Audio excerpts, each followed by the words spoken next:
5 days SEO mini course. मेरा नाम गुलाम अली है और मैं एसईओ से रिलेटेड यूट्यूब पे और फेसबुक पे अक्सर बहुत हैवी किस्म का जो नॉलेज है वो शेयर करता हूँ फॉर फ्री ऑफ कॉस्ट, कुछ भी चार्ज नहीं करता उसका मैं। तो आज इसी तरह मैं आपके सामने जो 5 डेज़ की एक 5 वीडियोज़ की फॉर्म एक सीरीज़ लेके आ रहा हूँ। बेसिकली इसके अंदर मैं आपको बताऊँगा कि इन 5 वीडियोज़ के अंदर मैक्सिमम नॉलेज कवर करने की कोशिश करूँगा और ये न्यूज़ लेटर के लिए मैं बना रहा हूँ, ठीक है। तो पहली वीडियो है, बिना टाइम वेस्ट के स्टार्ट करते हैं। सबसे पहले आपको अंडरस्टैंड करना बहुत ज़रूरी है कि गूगल की वर्किंग क्या होती है, गूगल कैसे वर्क करता है। और जो लोग जिनको पता हो वो स्किप करके अगली वीडियो पे चले जाएं, जिनको नहीं पता वो प्लीज़ इसको एंड तक वॉच करें। और सेकेंडली मैं ये सजेस्ट करूँगा आप लोगों को कि आप जितनी भी वीडियोज़ हैं उनको एंड तक वॉच करें, बिकॉज यहाँ पे यूट्यूब का कोई वॉच टाइम तो नहीं मैं आपसे ले रहा जी कि आपने इसको लाइक इग्नोर कर देना है या एंड तक नहीं देखना। तो इसमें आपकी बहुत वैल्यू मिलने वाली है इंशाल्लाह। और चलिए स्टार्ट करते हैं। तो by the way Google basically search engine है, जिस तरह लाइक दुनिया के अंदर और भी बहुत सारे सर्च इंजन हैं, यंडेक्स है, बेडू है और बायडू है आई थिंक, और जो उसकी तरफ से है माइक्रोसॉफ्ट की तरफ से है, उनका नाम है बिंग, ठीक है।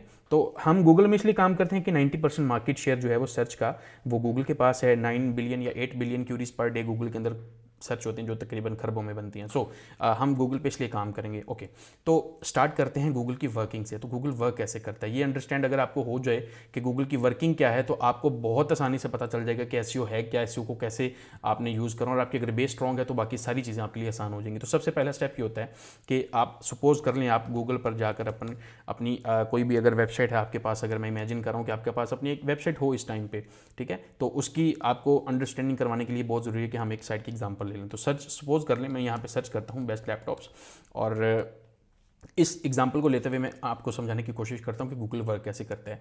इमेजिन कर लें आपकी एक वेबसाइट थी, आपने उसके ऊपर एक पेज पब्लिश किया, उस पेज का नाम था बेस्ट लैपटॉप्स 2023, एंड आपने इस पेज को जैसे ही पब्लिश कर दिया वो पेज गूगल क्रॉल करेगा। दैट्स द फर्स्ट स्टेप कि गूगल को उस पेज को डिस्कवर करना है। डिस्कवर करने के लिए या तो आप वेब मास्टर के अंदर जाके अपनी वेबसाइट गूगल के अंदर सबमिट कर सकते हैं साइट मैप के थ्रू जी कि हमारी वेबसाइट एक है, बनी हुई है, हमने इस पर काम किया है, ये ले लें, इसको आप चेक कर लें, ठीक है। आप गूगल करके वेब मास्टर देख सकते हैं।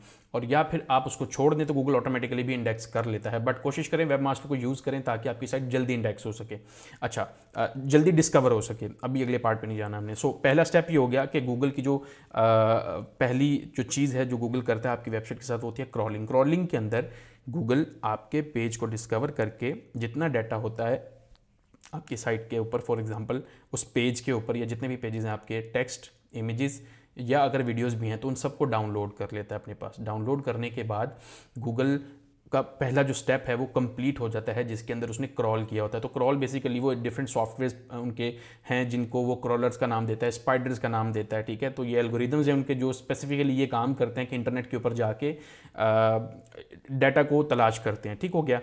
तो पहला स्टेप गूगल का ये हो गया कि उनका स्पाइडर आया, उन्होंने आपके कंटेंट का डाटा, पेज का डाटा लिया, अपने पास एक कॉपी रखी और चला गया। अब सेकंड स्टेप ये होता है जिसके अंदर गूगल वेबसाइट को इंडेक्स करता है। इंडेक्स से मुराद ये होता है कि गूगल की डाटाबेस के अंदर, ये गूगल की डाटाबेस है, ठीक है, like this is the first result, this is the second result, ठीक है, this is the third result. तो ये गूगल की पूरी डाटाबेस है, नीचे हंड्रेड्स ऑफ पेजेस, और ये this is just for one keyword. इस तरह के हजारों लाखों कीवर्ड्स हैं दुनिया के अंदर, एक दिन के अंदर लाइक करोड़ों में अरबों में कीवर्ड सर्च हो रहे हैं। तो जब इस कीवर्ड के अगेंस्ट आपका पेज इस तरह से गूगल की डाटाबेस के अंदर आ जाए, that is called indexing.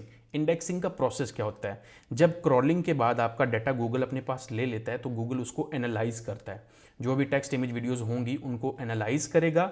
Analyse करने के बाद अपनी डाटाबेस में उसको वेरीफाई करके जमा कर लेता है जी कि हाँ, this data is verified, it is safe for users. जो देखने वाले यूजर्स होंगे, अगर आप सर्च करके इस पेज पे जाओगे तो आप एक यूज़र होगे, विजिटर होगे, तो आपको एक स्पॉट दे देगा सर्च इंजन अपनी डाटाबेस के अंदर फॉर दिस पर्टिकुलर कीवर्ड जो आपके टाइटल के अंदर और डिफरेंट जगहों पे आ रहा होता है, वो that is called on page. तो इस तरह से सेकंड स्टेप के अंदर गूगल आपकी एक वेबसाइट को, आपके पेज को अपने डाटाबेस में जगह देता है, आप इंडेक्स हो जाते हैं। इंडेक्सिंग का मतलब ये हो गया जी कि अब आप एलिजिबल हैं टू गेट रैंकिंग्स। अगर आप इंडेक्स नहीं हुए दैट मीन्स आपको रैंकिंग नहीं मिल सकती, ठीक हो गया। सो आई होप कि ये समझ आ जाएगा आपको। ओके, तीसरा प्रोसेस क्या होता है? आपने जब एक पेज बना दिया, उसको पब्लिश कर दिया, पहला स्टेप क्रॉल हो गया। सेकंड स्टेप, अब उस पेज को गूगल आएगा, इंडेक्स करेगा। इंडेक्स करने के बाद अब आपकी एक जंग शुरू हो जाती है। आपके उस पर्टिकुलर कीवर्ड के ऊपर जितने भी कंपेटिटर्स और आर्टिकल बना के बैठे हुए होते हैं, ठीक है। सपोज कर लें आपने एक बेस्ट लैपटॉप पे आर्टिकल लिखा है, तो इस वक्त अगर this is the first result, this is the second, third, fourth, 5, ये फर्स्ट पेज पे 10 रिजल्ट्स हैं और इसी तरह 10 पेजेस हैं। सो इमेजिन कर लें 100 कंपेटिटर्स देंगे, 100 रिजल्ट्स बैठे हुए हैं यहाँ पे, तो 100 लोगों के साथ आपका मुकाबला होगा। तो आपकी वेबसाइट की पावर को, पेज की पावर को, कंटेंट की जो आपकी पावर है, इसके अलावा आपकी वेबसाइट की एज को, बैकलिंक्स को, और जितने भी गूगल के 200 प्लस रैंकिंग फैक्टर्स हैं उनकी बेस पे गूगल आपको रैंकिंग्स असाइन करेगा कि गूगल आपको कहाँ पे रैंक कर सकता है फॉर दैट पर्टिकुलर कीवर्ड जो आपने अपने टाइटल के अंदर यूज़ किया होगा, ठीक है। तो थर्ड प्रोसेस के अंदर बेसिकली गूगल ने आपको रैंकिंग असाइन करनी होती है, जिसके अंदर 200 प्लस रैंकिंग फैक्टर्स इन्वॉल्व हो रहे होते हैं। तो यही बेसिकली सारा एसईओ का काम होता है कि आपने यही मेक श्योर करवाना है जी कि आप सारी ऑप्टिमाइजेशंस अच्छी तरह से कर लें ताकि आप गूगल का फर्स्ट स्पॉट विन कर सकें।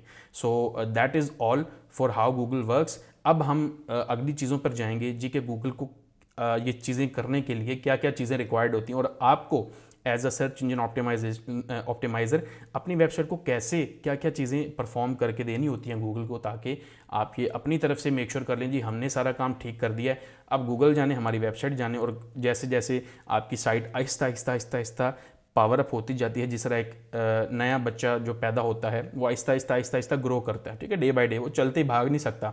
इसी तरह आपकी साइट जो है वो चलते ही रैंक नहीं हो सकती। ये पास्ट में होता था बट अभी नहीं पॉसिबल ये, ठीक है। अब गूगल का जो सर्च इंजन है वो बहुत एडवांस हो चुका है। So that's it for this video. अब चलते हैं हम अगली वीडियो के अंदर और देखते हैं कि हमारा दूसरा टॉपिक क्या है।